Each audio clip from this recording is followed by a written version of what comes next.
Hello, my beautiful. I hope you are well and that your loved ones are safe. Thank you for joining me today on today's live broadcast, and welcome back to 1111 True Crime. And I'm going to stay on the Idaho 4 case, and we're going to be talking about all the theories out there, right? I mean, there's too many for us to get headfirst into, but it's more about, does the theory hold water? Does your theory, everybody has a different theory, so don't fret. You're certainly not alone on your theory. I'm just saying, somebody believes like you. In that, does your theory hold water? Are you willing to take the challenge to see if it holds water? How would you test your theory?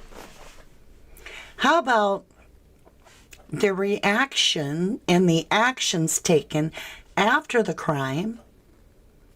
Does that support your theory? So what am I getting into? We're going to get way deep into it. Make sure and leave your theory. Remember, put my theory is or my opinion is so that we don't get into YouTube community guideline issues, right? Because they'll just take it and flag it and put it away. And I don't always check my flagged comments, because if YouTube feels that they want to red flag it, I'm like, oh, I'm not going to argue. So do that for me. Share me your theory. And remember, we are on a live. If you are watching replay, just skip the little meet and greet. I'm going to do it for about 30 seconds. I want to say thank you very much to all my mods. And we have Sassy, Natural Healing. Mr. Ifs will be along soon. We have a Joyful Dolphin, Born Pack Rat, As, all kinds of beautifuls. But today with us is Natural Healing and Sassy. So hello to everybody. And let's see, we have Lorna with us, Crime Spy 2024. Hello, lovely. Hi, is it Elise? Hello. And Summer Snow. And there's a ton of you. Hey, Wolf Angel, Lorna, Debbie. So here's what we have to really look at. One of the things that occurred, a major thing, and I don't care who you are, it was just wrong on every level. And that is when the university, which ended up having the ownership, the deed to 1122 King Road, dropped it where it was and then hauled off the rubble. So the quadruple homicide took place inside that home. We haven't been to trial. We don't even actually have a true trial date. Like, we've got a tentative, right, in 2025. But the university, which should have nothing to do with an investigation, but has everything to do with this investigation, dropped the home before trial. Now, I'm not alone. There are many that feel, one, that was the worst decision, including victim families, ever, because a jury might need to walk through there, see with their own eyes, hear with their own ears. And we can get into the details if you really wanted to on asbestos and all this stuff they said happened, but then we had people going in there that weren't masked up. Okay, whatever. We may and we will never know the real reason why the home was demolished prior to the crime. But it screams, in my opinion, cover up. And we have no evidence outside the home that the crime even took place. Not in the yard. And remember, it snowed. There should have been pink snow if there was BLOOD, YouTube makes me spell, anywhere outside the home. We have reportedly no DNA, no evidence, no footprints, nothing outside the home that we're aware of. that was a glove. A glove was found with unknown male DNA. That's it. And that was found by a YouTuber. And I know somebody's going to be like, an ex-cop. Whatever. He's a YouTuber just like you and me. All right. Now,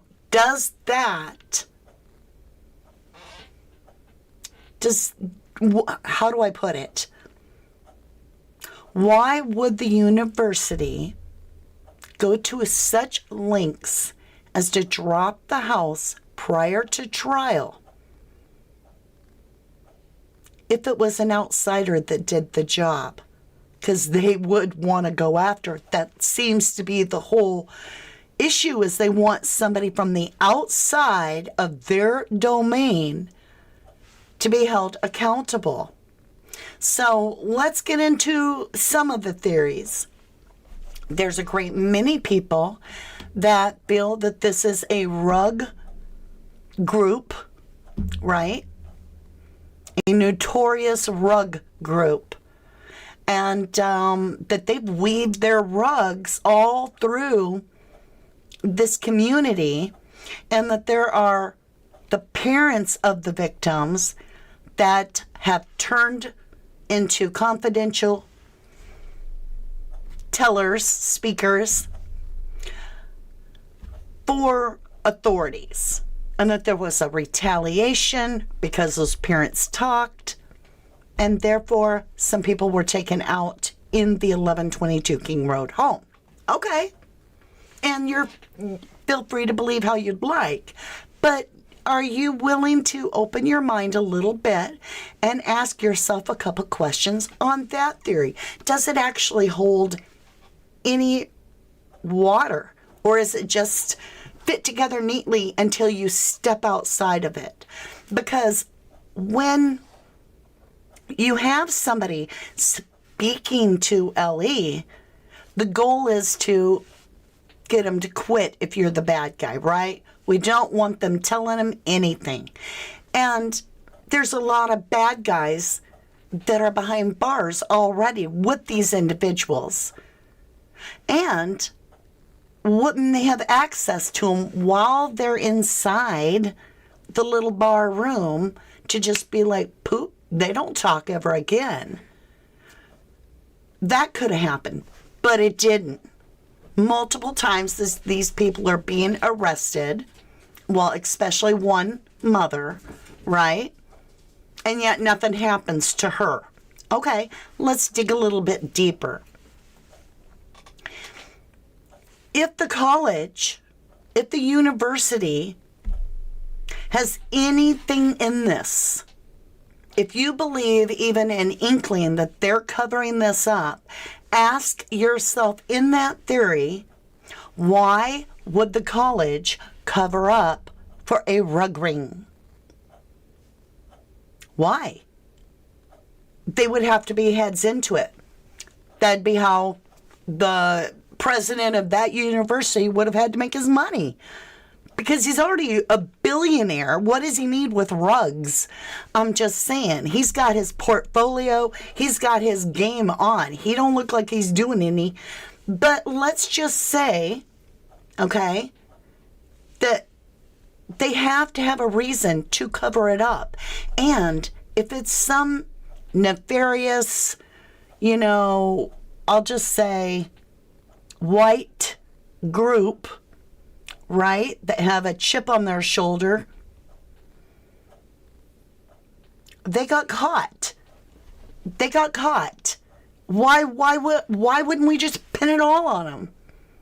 If they did it, we know we're not afraid to arrest them, because that entire group of misfits are all behind bars, and Jesse Bailey is the lead, and he's behind bars. So at this point, you have them all. And no, it hadn't happened yet, but they knew it was on the way. The same people working this case, FBI, is working that case. They have knowledge. Shit's coming down the way. So if it's an outsider, they've already accomplished their goal and they have no skin to worry about. They can just go on their way. because it wasn't their fault. It doesn't take anything away from their name. But as soon as you start factoring in, skin in the game, that it would have to be an inside job, such as somebody that lived in the off-campus housing themselves, that attended the college or worked for the college or had anything to do with this university. Now the college has motive, if you will, hypothetically, right? To start taking control, even in the very beginning when the press conferences were happening and we're listening to Chief Fry and we're listening to the state trooper guy, and then here comes the president of the university. I'm Mr. Green, and couldn't say not one of the person's names right. And neither could I, but I wasn't the president of the college either in the beginning. What are your thoughts? Hey, Sassy. Jennifer Swain, it is so wonderful to have you back, love. I know you're healing. Jennifer lost her husband of over 30 years, and so she's one of our dear family members here, and Jenny is going through a lot, too. Jennyville, her dad, is not doing well, so put out some prayers for her if you would, and her dad. Hi, let me get on the board here. Hey, Valorando. Let's get over to chat so you guys can see what we're doing. It screams cover up. It does. The college is screaming, I'm covering this up, in my opinion, right? Many people feel that it is an insider that is being protected by the college, whether it's the frats, an ex-lover, a bartender, just somebody local. But once you bust that bubble and it's somebody on the outside, then you can't really connect the dot to the college very well, because that seems to be their only motive, is to put distance between themselves and this crime. And that's one way to look at this, right? Karen Guy, hello, lovely. You say, in my opinion, the cover-up came from the man at the top of the university. Money, money, money. Hey, Debbie, how are you? Hey, TCB01, good to see you and welcome back. Hey, Jackie Bushaball, hello, lovely. Just lost your husband at 38 years, trying to stay sane. We're here for you, honey. Oh, my God. I am so sorry, love. I'm sending all you that need it, all my love, my TLC, and from our 1111 family, we send out love, unconditional love. If you need healing, we're here for you. So, get rid of the evidence, says Debbie. Yeah. And another thing that kind of was going through my head is, why would the university be covering up, right? Because, I mean, they're burying the house, and we could get into it, but they're burying the house, right? They buried it. It's gone. Biggest piece of evidence. But it actually plays directly into the defendant, in this case, who is the alleged suspect, and I'm just going to leave it at that. The house being removed plays into the defense's hands. In most general cases, that's the truth. So then why would they do it? What were they hiding? And if you have this notorious white group that's sitting in prison, right? This, all of them, boom, boom, boom. Even the leader, they're all arrested right after crime, very shortly after the crime. Okay. If they had anything to do with it at all, why wouldn't that be added to their long list of issues, their charges? Why wouldn't that be on their rap sheet, their charge sheet? Why hide it? Why support it? Why be like, no, no, no, we're going to go through all this horrific hell of going to get and favoring someone else? It doesn't work for me. And I was thinking about money. Do these kids need to do that? I don't think so. Xana wasn't living too high on the horse. She had a meager life. You see how she dressed. She was a very natural girl. She wore very easy flowing things. She didn't seem like she was extremely materialistic. And she worked as a waitress at a little restaurant with Madison. Both of them did. They were earning their keep. Let me tell you something. It is not easy being a waitress. It's a very difficult job because you hurt, you're tired, you are worn out, you run your butt off. So these are two very hardworking individuals. And Kaylee, where'd she get all this money from? Steve and Christy have told y'all.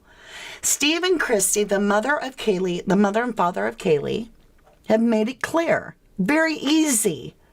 Kaylee had been working for the company for a long time. She had been working for over a year. She had been there the summer before.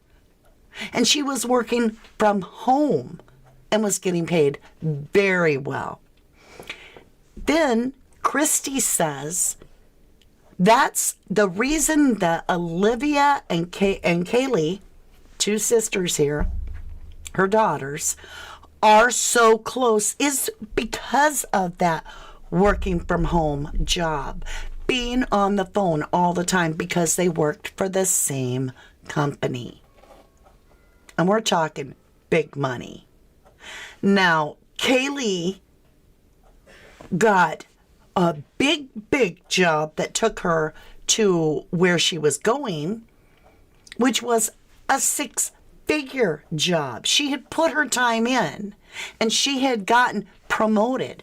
How do you do all that if you're so into drugs? Also, if you're really into drugs, you're usually really thin and pale and sickly. These kids look like they took damn good care of themselves.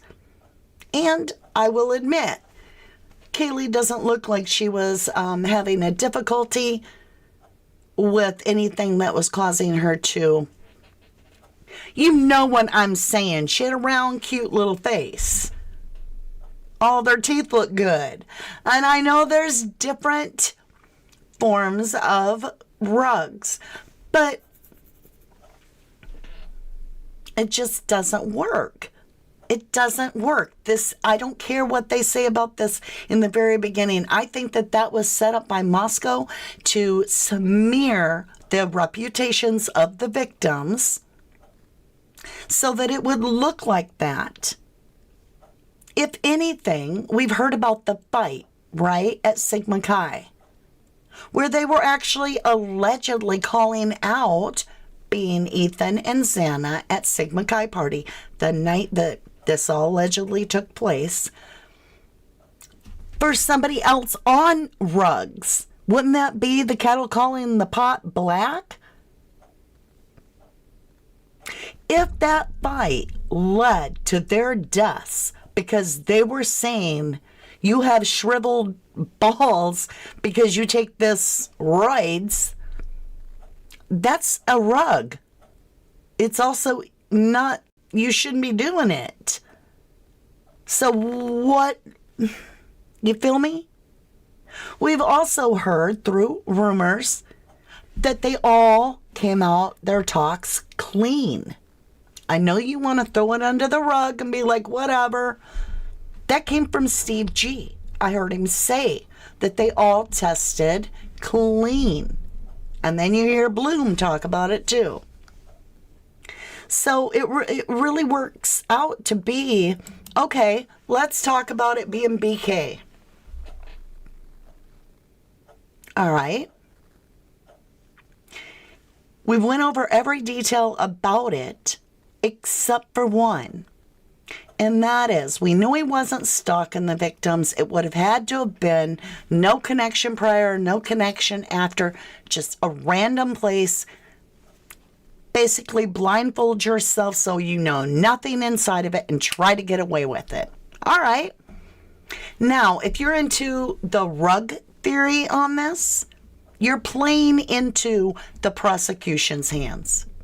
The minute you bring rugs into it, especially pill form or heroin, because when you bring that into it, you got to remember the prosecution is relying on the fact, and this is a fact, that Brian has a past history with addiction to some substance. And you can bet your bottom dollar we haven't heard their narrative completely. And do you think that they're going to place him going into the home looking for something like that? It's very possible. Or that he was on something like that. So the more you preach out from whatever platform or comment that you believe it's a rug theory, that's working in the favor of what's to come very soon against Koberger. I have to literally say it just like that, because if I say it fast, my tongue rolls with it and it comes out Koberger.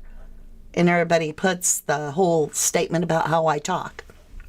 Okay, so are you feeling me how if this was all about bad rug people, why would they need a Patsy?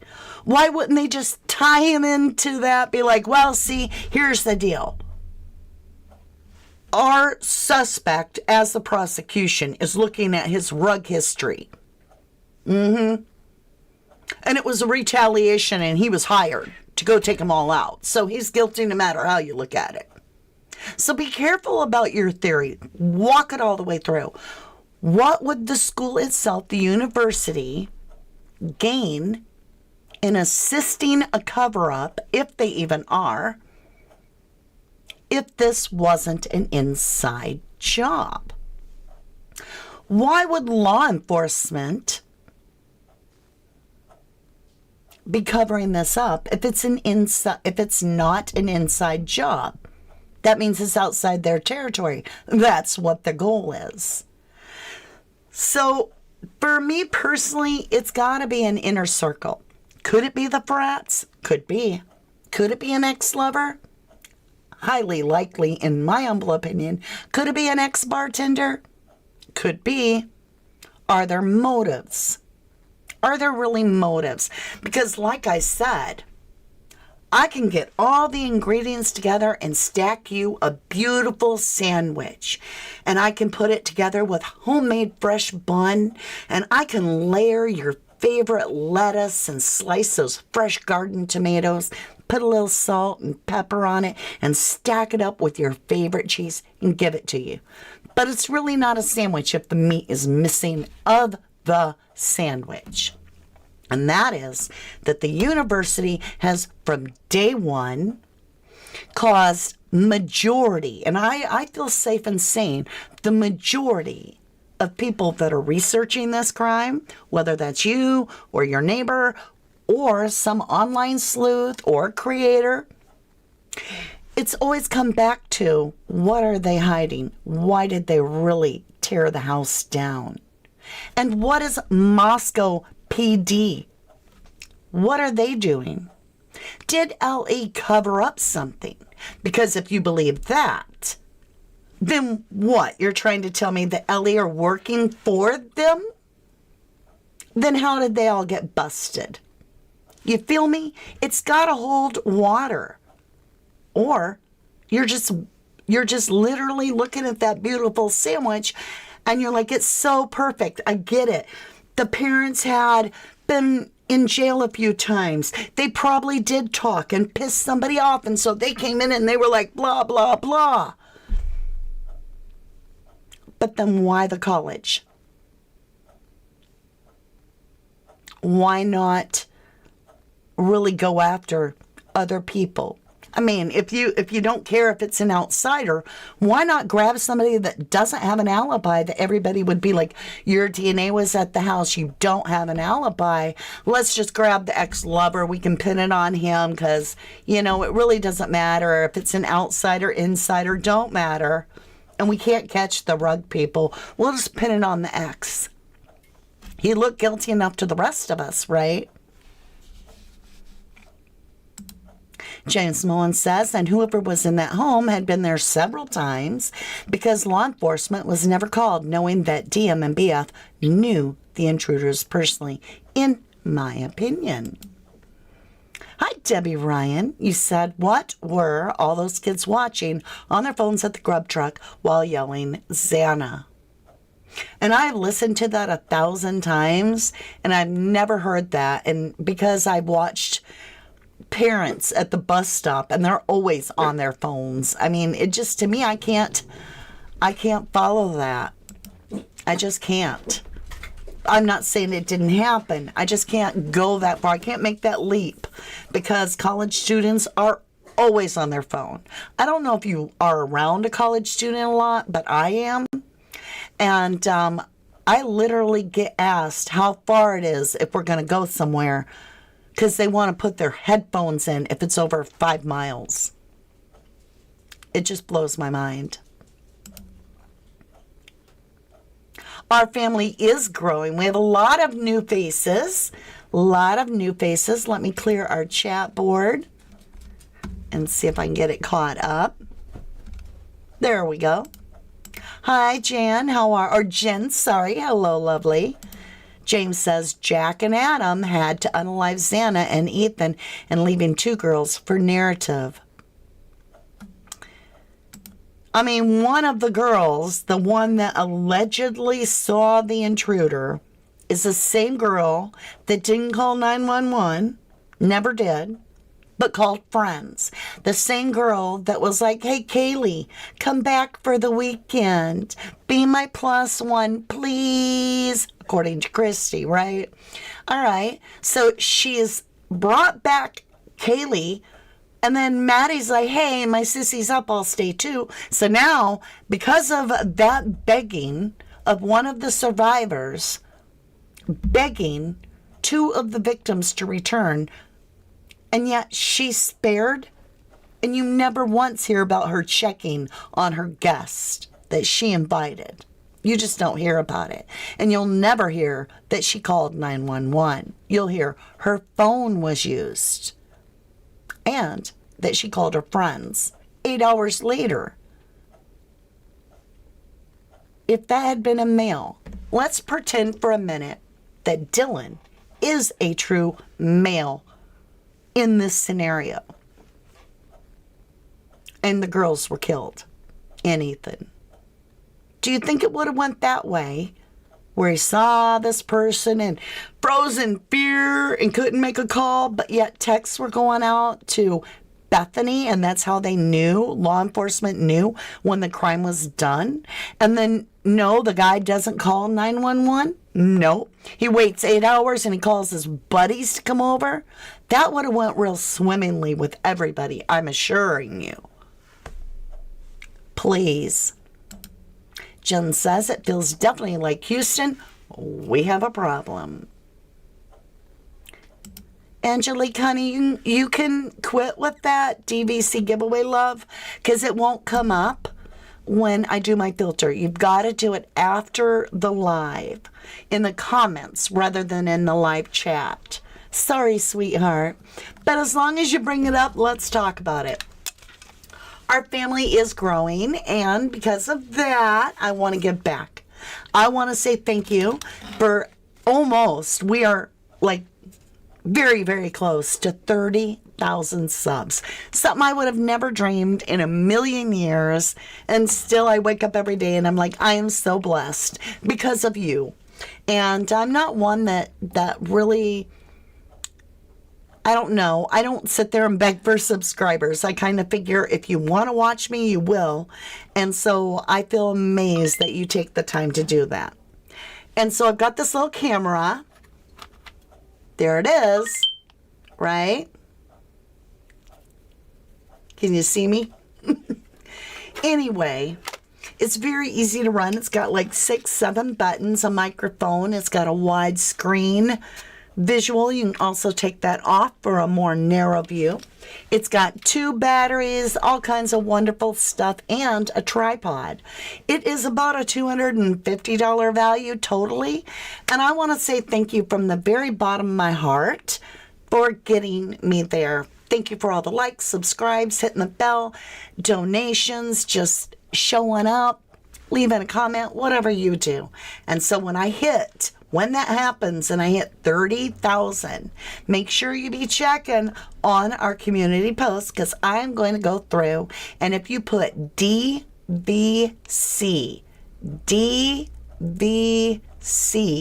giveaway, DVC giveaway in the comment after the live, and you're a subscriber, you may be that lucky person that wins our beautiful camera. I'm excited to give it away. It is absolutely brand new. I bought it for one of you. Also, we do have a second channel for those of you that are into paranormal research. You like to pull cards, just jump over after this. We just did a reading on the VIP in the J. Slater case. Who's that VIP? Because a lot comes out in that. And so be sure and check out 1111 Crime Story. Thank you. And thank you to all my starlights. I appreciate that you stay with me, support the channel, because you're so important. And on Monday, we have got our members live. We share it with everybody. We're not leaving anybody out. But members will have control of the chat, the live chat. All right? So I look forward to that as well. It's a busy, busy time for me. And I got a lot of new things in the mix. But I do want to talk about the Idaho Four and the holding water on theories. So another theory would be that this person, in some way, was an outsider and left the dog alive. How many people that, I can't even call them people, how many monsters are going to attack humans but not silence a dog? I can't drop it. We all know that whoever did this decided to leave the roommates and the dog. And that, to me, is why it's targeted. James Mullins says, possible IO. The forerunning were Jack, Adam, Dylan, and Bethany. And I think they purposely crossed that path looking like they're going to Sigma Chi. Setting it up. Just like the 4chan. If you read it back and you think of it being somebody trying to make Sigma Chi look like they did it, wow. It really starts making sense to me. Dar Square says, hey, Mama, again, we have to consider the possibility that if the university versus the other university, in my opinion, silly, but dollars market no sense sometimes. It is a tiny puzzle piece, in my opinion. Let me reread that part. The possibility that if University I versus WSU. Right. I mean, it did get pinned on a rival college. I mean, basically, it really did. And that's crazy. Dar Square said, I found it very interesting, checking it out. Totally worth it. Thank you, lovely. Aw, Jennifer, sweetheart, with all you're going through, you still think of others. Thank you. You are incredibly generous. I had thought about you so much lately. And I think of Jennyville, too, because she's also going through a lot, as well as some of you out there are struggling with power outages and all kinds of stuff. And I think of you all daily because you're my besties, truly. You really are. It's got a little guy that's flying on the firework. That's cute. Any dog, says James, a stranger, they bark until they know who it is. I agree. You can't convince me that if it's dark, which allegedly it was dark, that this dog was so docile that it's not going to make any noise. Number two, it hears its master screaming.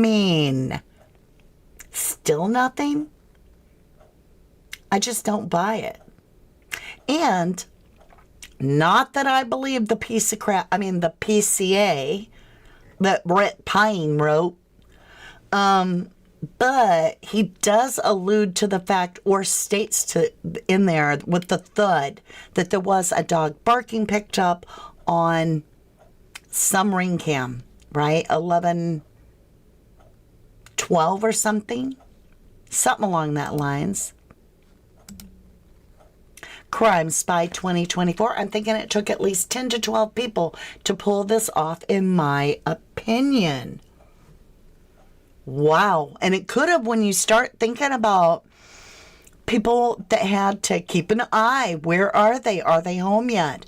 Is it possible that these people that were keeping an eye on them also took part in the after effect, right? Aw, Karen Guy. Thank you, lovely. Aw, thank you, sweetheart. That is so generous for the $20 snooper chat. You say, love my 1111 family. We are blessed, and we know it. A lot of families on true crime can have a division, and it can divide the room, and you lose subscribers and all that. We have maintained our family pretty much from the start. So just so you know, watching, if this is your first time here, this is home. You'll find it very loving, very kind, very generous, and we really do pray for you if you need help. So don't be afraid to let us know if we need to drop a prayer for you. We're happy to do so. Dark Square says, I have a cutie set of Bichons, Lils. They'd be rugged. Okay. They'd be rugged to our no person. Okay, I get what you're saying. You got two little cute doggies, Bichons, and they'd be all over the person, I think is what you're saying. And nipping at the ankles too. Okay, thank you. James says, in my opinion, DMMBF, we're in on it. 100%, because that thing went down flawless. And no Ellie called. Big time problems with DM and BF. What happened to you, Mr. Ifs? You better go get a change of costumes. You made it, but you forgot your pants. Where's your blue wrench, love? Where's your blue wrench? Private Pamela Scott account says, not only can the dog bark, but it would also sense the danger. True, the fear.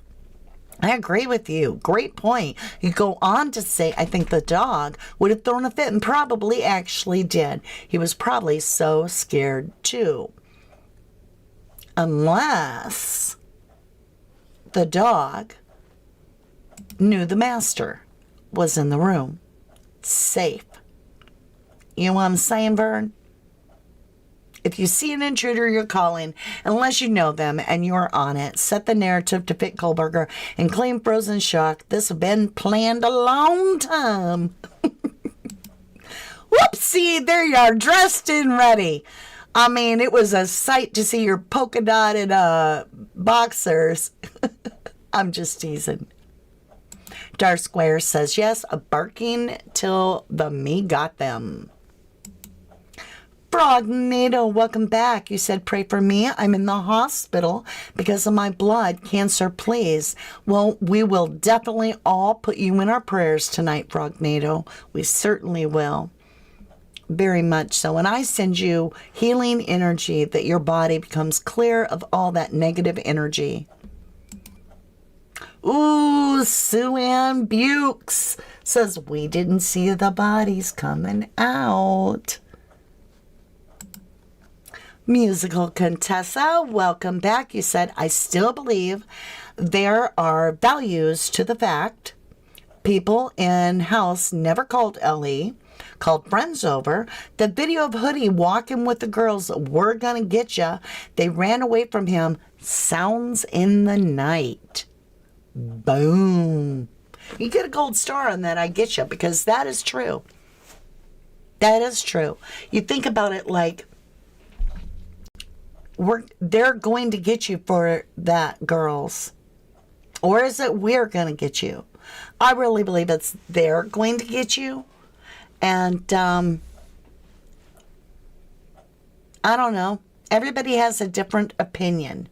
And that's awesome. But just open your mind up to check your theory. Do they have an actual motive? Would the university cover up for them? Would you need a Patsy if it was really that way? I mean, if it is this scenario or that scenario or that scenario, but it's all an outsider, why not blame the person that did it? Why? I mean, to me, it begs the question. If it's an insider, I get it, because then the college has a motive to protect their essence, right?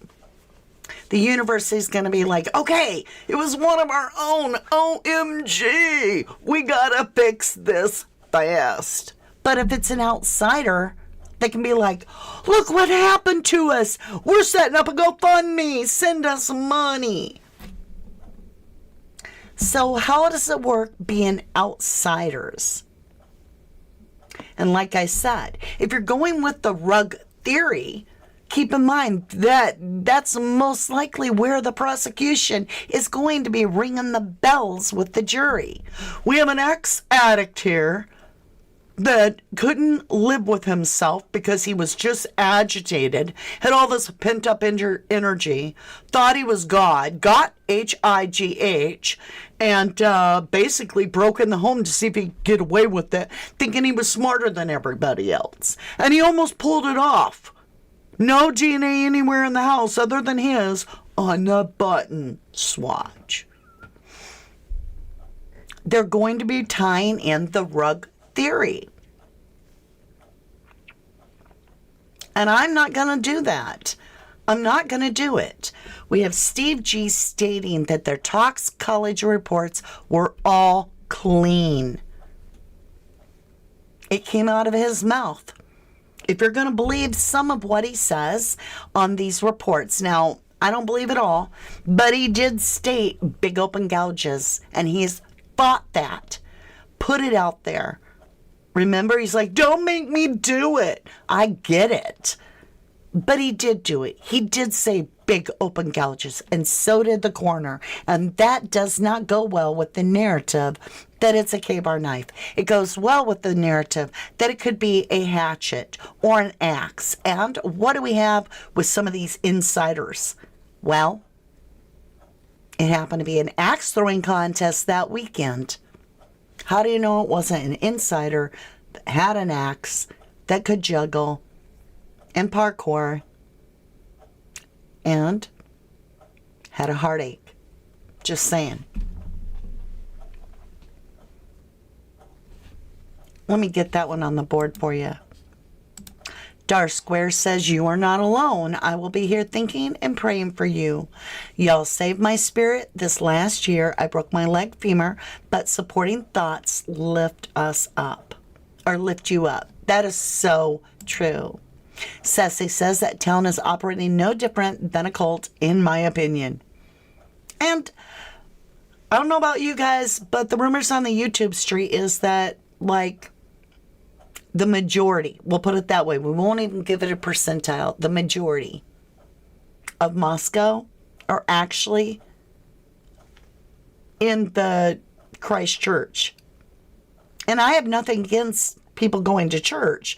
I'm just saying they're trying to take over the town. That's what's being alleged by almost all the locals, is that the church is fighting the university. Sandra says, kaboom! Hi, Sally Shepherdson. How are you? Tracy says, Idaho University was in the process of buying the University of Phoenix. Mm-hmm. Indeed.